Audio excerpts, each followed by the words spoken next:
Everywhere in Sardinia, when you have some bread on the side with something, you get carta de musica, music paper bread.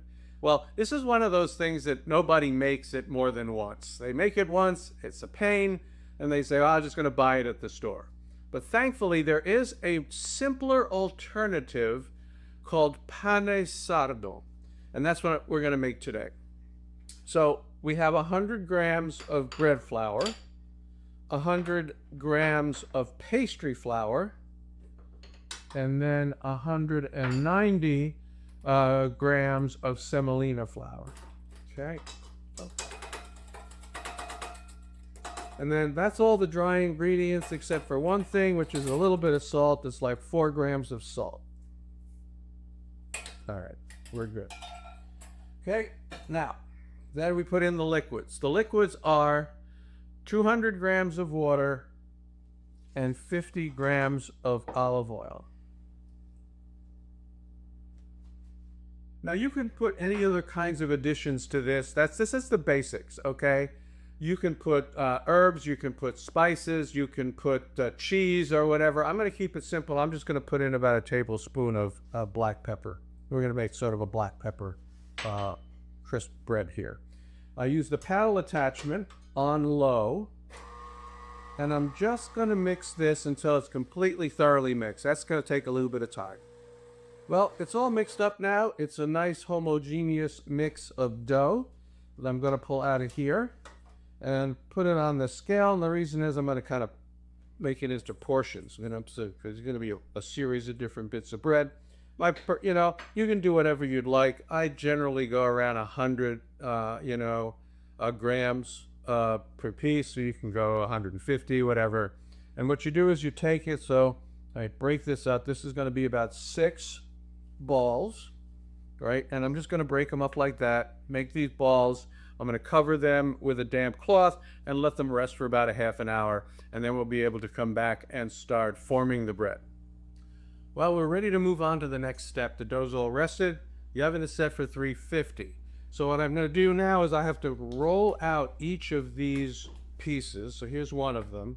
I'm going to roll them out using a pasta roller, interestingly enough. And I'm going to get a little started with a roller here. One of the important things about this is to really keep it floured. Because you definitely don't want it sticking. You don't want it sticking to itself, and you don't want it sticking to everything else. So to start the lowest, the widest setting, lowest number on the thing, I just work my way up. And after every other setting, I'm going to take it over here and I'm going to hit it some more. I'm using semolina flour, by the way. So each time I'm going to do that, because I want to make sure, again, that it doesn't want to stick to these rollers. And then as I'm putting it through, and you're going to see as it gets thinner and thinner, the issue that you would have if this thing started to stick to itself. So I've now done twice through, or basically I've done through 4 settings already. All right, and I'm going to go through 2 more. And it's going to get thinner and thinner and longer. So that's another one of the challenges you have to handle, is as it gets really, really long, you're going to have to pay attention to it and make sure that it continues to roll out nicely. Okay, so that's the 3rd pass through. And I'm gonna hit it with some flour. Again. Now you're going to see something here as I start to grow. I'm starting to see it already, and you're going to see it more as I feed it through in the narrower settings. Here, take it through here. Oh, by the way, the other thing is, if it wants to fold over a little bit on itself, don't worry about it.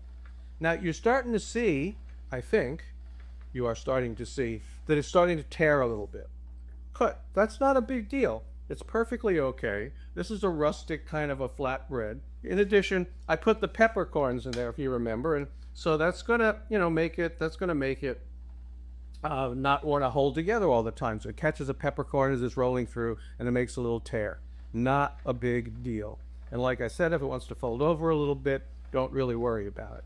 So here I've taken it through most of my settings already. I got 2 more to go.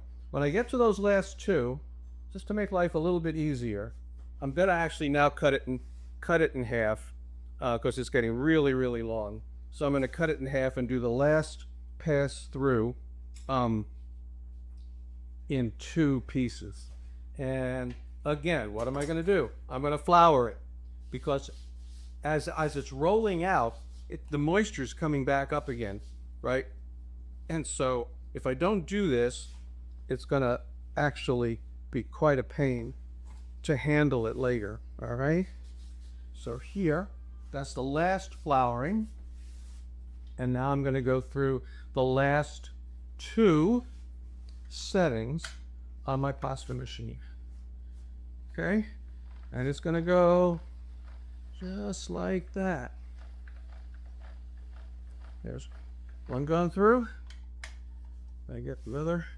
You can see how thin, is amazingly thin this is. Feed it through the last time. Now I'm going to put it on these cookie sheets, and as you can obviously tell, even cut in half like this, it's too long even for one cookie sheet. So when I get each one done, I cut it in half again, like so, right? And then I can put them side by side on the cookie sheets. Here's one, there's the other, and I have to do my last one, so I crank this back one, and it's going to go through the last 2 settings, like so. Doesn't take too long. Now I have 6 of these, right? So, you know, there's basically 6 batches. I can only put 2 of these cookie sheets in an oven at the same time. I could have fired up both ovens, but, you know, let's take my time. I'm not in that much of a hurry. So here's the last one that goes through here, like so. I like, by the way, to use the hand one instead of the attachment or the electric one, because you know, when you use this, you can set your own speed. You can watch it go through. If it starts to misbehave, you can back up a little bit. If you use one of those motorized ones, and it just grabs it and it sucks it right through, and if you happen to have it not lined up right or something, it makes a mess. Okay, so I got them laid out, and they're just about ready to go into the oven. So what I need to do now is I want to brush each one with olive oil, just like so. And that's going to make it really, really nice when it cooks. Okay, so we'll get all 4 of these brushed with olive oil. I got to sort of hold on to them. They're very thin, you can see that, and they want to take off on you when you're doing this. So, and the final touches that I'm going to do, you can do a lot of stuff. I mean, obviously, you can sprinkle whatever you may happen to want on these. Of course, like we were talking about, you can also put mix stuff in the dough. I'm always going to do something relatively simple, and that is that I'm going to sprinkle on a little bit of sesame seed, white sesame seed, not too much, just a few. And you know, after they bake, they're kind of, a lot of them are going to fall off, but the ones that kind of get stuck on the olive oil, they're going to stay on, so you're going to have some. And then I'm going to finish it off with salt, like so. And these are going to go in the oven, and they're going to cook for about, for my oven at 350, exactly 13 minutes seems to work really, really well. It's going to vary between 10 and 15. The important thing is, as soon as they start to get some color, you got to pull them, because once they start to get color, they'll take off. They'll take off on you really quickly.